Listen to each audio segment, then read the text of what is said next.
పదిలమైన ఆరోగ్యానికి 10 సూత్రాలు. 1. ప్రతిరోజు పచ్చి కూరగాయల రసం తాగితే అనారోగ్యాల బారి నుండి కాపాడుకోవచ్చు. ఆరోగ్యానికి ఎంతో మేలు చేస్తాయి. 2. యోగా, వ్యాయామం, ధ్యానం లాంటి ప్రక్రియలతో మానసిక ఒత్తిడికి దూరం కావచ్చు. 3. కుటుంబ సభ్యులు, బంధుమిత్రులతో మాట్లాడుతుండండి. ఆనందంగా ఉండటానికి ప్రయత్నించండి. 4. ప్రతిరోజు 1 గంట పాటు వ్యాయామం చేయండి. 5.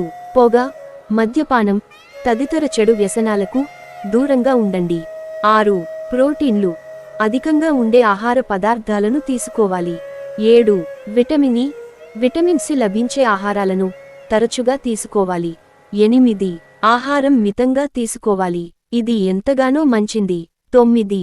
వారంలో 1 రోజులో పచ్చి కూరగాయల సలాడ్ తీసుకోవడం వల్ల బరువు తగ్గే అవకాశాలున్నాయి. 10. ఆలివ్, ఆవనూనె, సన్ఫ్లవర్లను వంట పదార్థాల్లో ఉపయోగించాలి. సాధ్యమైనంతవరకు వేపుళ్లకు దూరంగా ఉండాలి. ఈ వీడియో మీకు నచ్చితే లైక్ చేసి సబ్స్క్రైబ్ చేసి మన ఛానల్ను సపోర్ట్ చేయండి.